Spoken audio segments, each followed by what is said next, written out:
In your web hosting services like HostMonster, HostGator, Lunar Pages, and so on, you can add and remove files to your server by using this thing called File Transfer Protocol, also known as FTP. Also, with your web hosting accounts, you have some type of control panel that gives you control over things on your server, like, creating databases and email accounts and loads of other goodies. Not so much the case with Amazon S3. So we need third-party tools to do some of these things, and there are some fantastic free tools and some equally, if not slightly better, paid tools. A couple of the paid tools are Cloudberry Explorer Pro, Easy S3, S3 Browser Pro, and Bucket Explorer, and for you Mac lovers, a program called Transmit. Now I'm sure there are others on the market as well, but these are just the ones that come to mind. So my apologies to those not mentioned. But being in the frugal frame of mind that I am, I'm going to show you how to use the free tools instead. In the following videos, you will learn about the basic functions of some of these third-party free tools. First up is one of my favorites called Cloudberry Explorer. Cloudberry Explorer freeware is a powerful Windows program that helps to manage all aspects of Amazon S3 storage. Cloudberry Explorer is loaded with all kinds of goodies, also known as features, that make this free tool stand head and shoulders above its closest paid-for competitor. This video will cover the installation and an in-depth tour of the features of this cool tool. So let's head on over to the Cloudberry Labs website and have a look. Here we are at cloudberrylabs.com. Actually, it's cloudberrylab.com. Cloudberry's website. That's what I meant to say. Now that I got all that out of my mouth. Now, by all means, poke around the site. There's a lot of goodies here. There's much more to this site than just the tool that we're going to be exploring today, being the top one here, Cloudberry S3 Explorer freeware. And so go ahead and check these guys out. We're going to be making an additional video series coming up soon on some of these other products that they have too, just to be forewarned. So what you want to do now, of course, you can always watch these videos, but this video that you're watching now should suffice. But let's go ahead and download the product. It's an executable file, so you want to install it. Of course, to do that, you got to download it first, and it's pretty straightforward. Just click on the download link here, follow the bouncing ball, and just like most any other installations, this one is really no different. Very straightforward. Once you've got it installed on your computer, you're going to have a nice little icon on your desktop looking just like this. And once you've got that, you just double click on this to open it up, like so. Of course, you can also right click on it and then left click on open. Either way. Now there's an awful lot to this particular software, and I love it. It's great. I mean, there's so many bells and whistles to it, and of course you can't beat the price. So without gushing too much more into this, let me just show you around. Now right up here under File, first off, you'll notice a little similarity here with what you might be aware of as an FTP program. This is not, but the similarities are there in that you have two panes, and one represents the desktop. Actually, let me kind of show this off real quick. You can have the desktop on either side because you got the source right here, and you hit the drop down arrow, bing bang boom, there you go. But on either case, one side you can have the source, that being your computer, the local drive. The other you can have the remote or the internet, the S3 file. And within that S3 file or your computer, local or remote, you've got the path right here, and you've got some icons right up in here. And as we create a few files here, buckets and whatnot, then these are going to start to light up, adding additional functionality to your software. Down at the bottom, this is kind of a transfer queue box. Not kind of, that is actually what it is.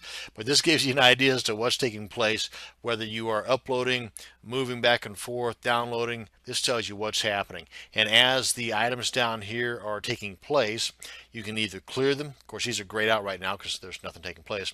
You can either clear out, you can remove completed tasks, or you can pause. And of course, once you click on the pause, a resume will take its place. So you can click on the resume to, you guessed it, resume what's taking place. And you got the little right down here tells you a little bit about the version that you're working with. Oh, and one other thing too, one of the cool things about Cloudberry Explorer that you're not going to find in other software, at least ways at the time of this recording, and that is tabbed browsing. You've got the one tab here where you got these two panes open, another tab here where you've got two more panes open. As just to demonstrate, we can go to my computer on both of these, and this tab here, again, you've got this one right here. You can just continue on down the line.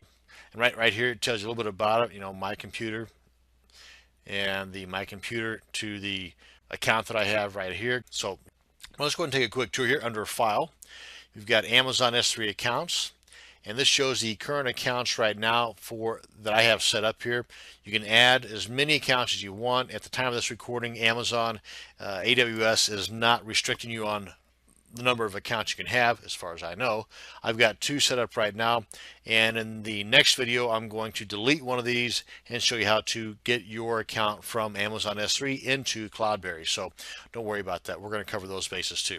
But this is where you can view the accounts you have established, and of course go to create new accounts. Close that out, and under View, this is where you can tick on or off your queue transfer down here. You can see, boom, it's gone. You know, in case you got a whole bunch of buckets here, you want to see more of them, you just get rid of that queue pane until you get ready to do some transferring. Then you just tick that box once again, bing, bang, boom, there it is. And you can also adjust the height here,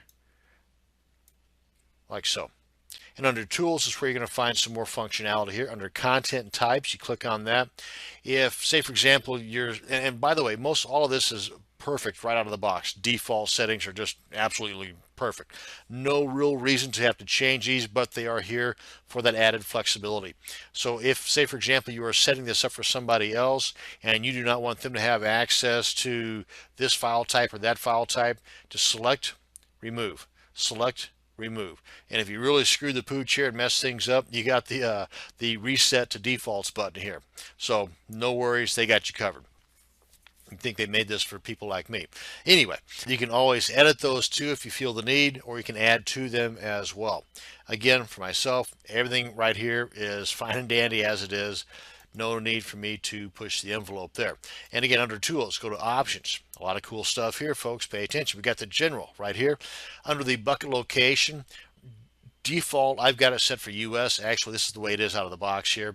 And if you find that you're in Europe or not in the US and your bucket locations, and we'll get into this deeper in an upcoming video, but if you find that your bucket locations are more going to be in Europe than in US, then you can click this. So whenever you're creating your buckets, then this will be the default, and you can still change it to US, but just to let you know, this is just a convenience factor and personal preference. Again, you got the other options here you can check into. Proxy settings, if you want to, you have the ability to adjust those. Copy and move, or Amazon S3 copy and move. Under copy and move, doesn't take a brain surgeon to figure out what we're talking about here. You can copy files or you can move files. As far as whether or not you want them to be overwritten or not, or skipped, you got the options here. Permissions, again, you can pass on those permissions by default, or you can make adjustments here. A lot of cool flexibility items here. Amazon S3 copy. This is something that you're only going to find with Cloudberry Explorer that I've been able to find so far, and that is to be able to move files from one S3 account to another S3 account within your Cloudberry Explorer. And typically what happens whenever you do this with other third-party tools is that they will download those products kind of behind the scenes to your computer first, and then on to the other S3 bucket or S3 location or account that you have. And it's a little bit slower, as this says, and you're going to incur the cost of downloading and uploading. Whereas with Cloudberry Explorer, it is, as they say here, faster, and the all-important four-letter word, free, because they have the ability to move the information from one account to the other without going to your computer first, which makes it faster. And of course, if you're not having to download and upload, that makes it the free. So this is something that you're just going to find with Cloudberry Explorer that I'm aware of anyway. So take advantage of this, make sure that button is checked. And connections, you can actually increase the number of attempts whenever there's something that goes wrong, something goes a little hokey with your setup here, then before it really just totally times out altogether, you can make those adjustments here. Again, this is in milliseconds, so you got 4,000, we're talking about 4 seconds. 400, yeah, it's fine and dandy right out of the box, but if you find the need to limit the bandwidth that Cloudberry Explorer is sucking out of your internet connection so that you can use that additional internet connection speed for something else, you have the ability to adjust those here. Otherwise, you just click on unlimited and it's going to go to town, folks. It's pretty darn fast. You can click here under diagnostic and logging. This will pull up all the info on your computer, and once you allow it to do so, it will send that information off to Cloudberry Labs to where they can do some poking around and see what ails your system so that they can get it fixed for you. Pretty darn cool, pretty darn quick too. Folks at Cloudberry Labs are awesome.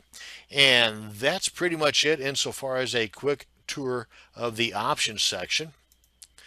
And under diagnostics, that we just covered that, HTTP headers, and under help, you got the contents here. Oh, and one other thing too, under the check for updates, that's something that under options, right off the bat, if you have this checked, then you don't have to worry about it because the word automatically comes into play there.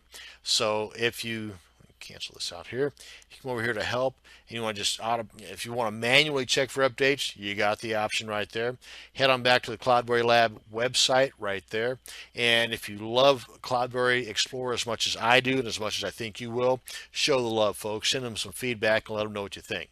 And of course, you want to check the current version, you can check out the about option here and it will tell you the version, or of course you can always look down here in the bottom right corner and it'll show you right there. And that, folks, is a quick tour and a quick lesson on installing Cloudberry Explorer. Now, coming up in the next video, we're going to go ahead and hook up your Cloudberry Explorer to your Amazon S3 account. Thank you very much for watching. Have a great day.